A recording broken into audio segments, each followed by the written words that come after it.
जब जब टाइटैनिक जहाज के दुर्घटनाग्रस्त होने की चर्चा होती है तब हमारे जेहन में वर्ष 1997 में आई जेम्स कैमरन की फिल्म टाइटैनिक के दृश्य आंखों के सामने नाचने लगते हैं। विशाल जहाज के डेक पर बाहें फैलाए खड़े लियोनार्डो डी कैप्रियो और केंट विंसलेट, नीले हीरे वाली माला और पानी का रौद्र रूप, डूबते जहाज के बीच लोगों को ढाढ़स बंधाते म्यूजिशियंस और चीख पुकार के बीच हीरो हीरोइन का जीवन के लिए संघर्ष। पर क्या टाइटैनिक की कहानी यही है या फिर कुछ अलग? कैसा था टाइटैनिक? क्या थी इसकी खूबियां?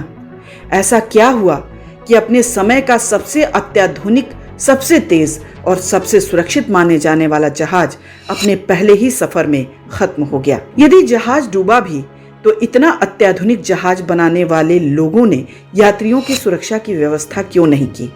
क्या थी वो एक छोटी सी भूल जिसने टाइटैनिक के सैकड़ों यात्रियों को मौत की नींद सुला दिया? जानेंगे विस्तार से, लेकिन सबसे पहले जानते हैं टाइटैनिक की असली कहानी, जो फिल्म से थोड़ी अलग और अनूठी है। टाइटैनिक हादसा विश्व की कभी न भुला पाने वाली घटनाओं में से एक है। टाइटैनिक उस समय का दुनिया का सबसे बड़ा भाप आधारित जहाज था, जिसका निर्माण 1909 में अमेरिकन जेपी मॉर्गन और इंटरनेशनल मर्चेंटाइल मैरीन कंपनी की लागत से शुरू हुआ था। उस समय का यह सबसे अत्याधुनिक जहाज था। इंजीनियरिंग के लिहाज से देखें तो यह डिजाइन के आधार पर विकसित पहला जहाज था, जिसे इससे खास तरह से अलग अलग कंपार्टमेंट में विकसित करके बनाया गया था, जिससे एक हिस्सा डूबने पर भी दूसरा हिस्सा बच सकता था। एक प्रकार से ये अभेद्य था और इसे बनाने वालों का ये दृढ़ विश्वास था कि यह कभी भी डूब ही नहीं सकता है। लेकिन टाइटैनिक के प्रति ये विश्वास ही सबसे खतरनाक साबित हुआ। टाइटैनिक का निर्माण उस समय के कुछ बड़े, तेज और विलासिता वाले जहाजों की प्रतिस्पर्धा में किया गया था। बेलफास्ट, हार्लैंड और वुल्फ शिपयार्ड में विकसित ये जहाज बेहद ही खूबसूरत था और उसमें विलासिता और मनोरंजन का हर वो सामान मौजूद था जिसका उपभोग करने के लिए लोग हर कीमत चुकाने के लिए तैयार हो जाएं।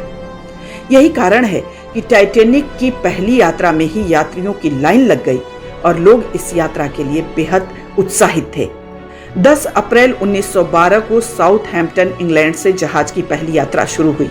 इस पर 2223 यात्री न्यूयॉर्क शहर के लिए रवाना हुए, लेकिन उनको मंजिल तक पहुंचना नसीब नहीं हुआ।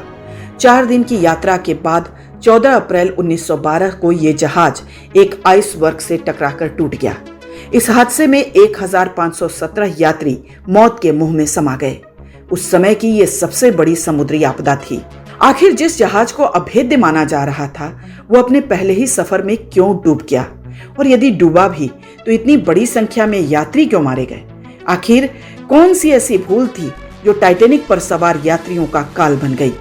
इतिहास के तथ्यों को परखने पर यह पता चलता है कि अति उत्साह, अति आत्मविश्वास और अति महत्वाकांक्षा ने इस विनाश को आमंत्रित किया। शिपयार्ड के प्रमुख रचनाकार अलेक्जेंडर कॉर्निसल को जहाज की साज सज्जा और लाइफ बोट्स की जिम्मेदारी दी गई थी, लेकिन अलेक्जेंडर और उनके सहयोगियों का यह विश्वास था कि टाइटैनिक कभी डूब ही नहीं सकता है और इसीलिए जहाज में लाइफ बोट्स कम रखी गईं।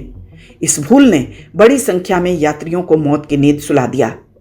टाइटैनिक पर 64 जीवन रक्षक नौकाएं आ सकती थीं, लेकिन जहाज पर सिर्फ 20 जीवन रक्षक नौकाएं मौजूद थीं। टाइटैनिक के डूबने की एक बड़ी वजह यह भी बताई जाती है कि टाइटैनिक के मालिक जे ब्रूस ने जहाज के कप्तान एडवर्ड स्मिथ को जहाज को तेज गति से चलाने का हुक्म दिया था। बर्फ की चट्टान आने पर अत्यधिक तेज गति के कारण जहाज मुड़ नहीं पाया और चट्टान से टकराकर टूट गया। आधी रात को -2 डिग्री तापमान के बर्फीले पानी में जल समाधि लेने को मजबूर सैकड़ों लोगों को इन छोटी छोटी भूलों के कारण अपनी जान गंवानी पड़ी।